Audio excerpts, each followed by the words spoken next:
పేరు అరవింద్. ఇలాంటి రోజు వస్తుందని నేను ఎప్పుడు అనుకోలేదు. ఎందుకో నా మనసు పదే పదే ప్రశ్నిస్తుంది, ఇంకా ఎందుకు బ్రతుకున్నానా అని. ఇలా బాధతో మాట్లాడుతున్నానంటే ఒకటి, ప్రేమలో అయినా ఫెయిల్ అయి ఉండాలి, లేదంటే అయిన వాళ్ళకైనా దూరం అయి ఉండాలి. నాకు రెండు ఆ సమస్యలు ఎదురయ్యాయి. బాంధవి, నేను ప్రేమించిన అమ్మాయి. తను నాకు దక్కాలంటే వాళ్ళ పేరెంట్స్ పెట్టిన షరతులు నెగ్గాలి. నెల రోజుల నుంచి ఉద్యోగం కోసం ప్రయత్నం చేస్తూనే ఉన్నాను, దొరకట్లేదు. నా వల్ల కావడం లేదు. ఏం చేయాలో తోచని పరిస్థితి. ఇటు చూస్తే నచ్చని ప్రయత్నాలు, అటు చూస్తే అమ్మాయి. ఏం చేయాలో అర్థం కావట్లేదు. చివరికి ప్రాణంగా ప్రేమించిన అమ్మాయి దూరమైంది. ఆ క్షణం తను నాతో ఉండదనే ఆలోచన నా ప్రాణం ఎందుకనే దాకా ప్రశ్నిస్తుంది. చనిపోదామని డిసైడ్ అయ్యాను.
చావు చివరి క్షణం దాకా వెళ్ళాను.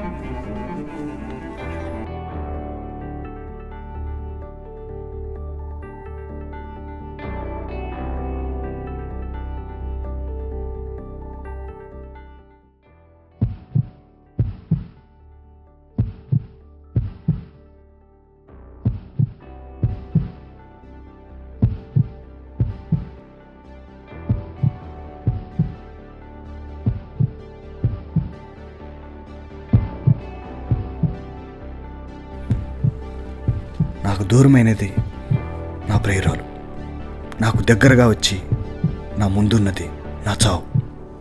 ఒక్క క్షణం ఏం అర్థం కాలేదు. నేనేంటి అనే ఆలోచన వచ్చింది. ఒక్క క్షణం నేనేంటి అని అనుకున్నాను. తర్వాత అర్థమైంది, ఒక అమ్మాయి పోతే ఇంకొక అమ్మాయి వస్తుంది. ఉద్యోగం ఇప్పుడు రాకపోతే తర్వాత వస్తుంది.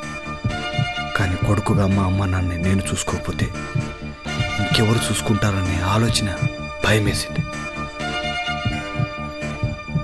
ఈ జీవితం నాది, నా కోసం నేను బ్రతుకుతాను. నన్ను ప్రేమించిన వాళ్ళ కోసం ఉంటాను, అంతే.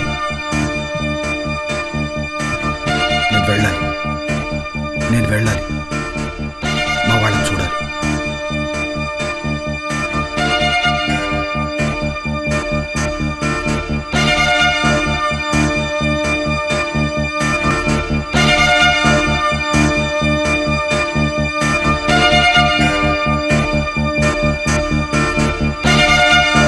Please subscribe Banjara Express YouTube channel.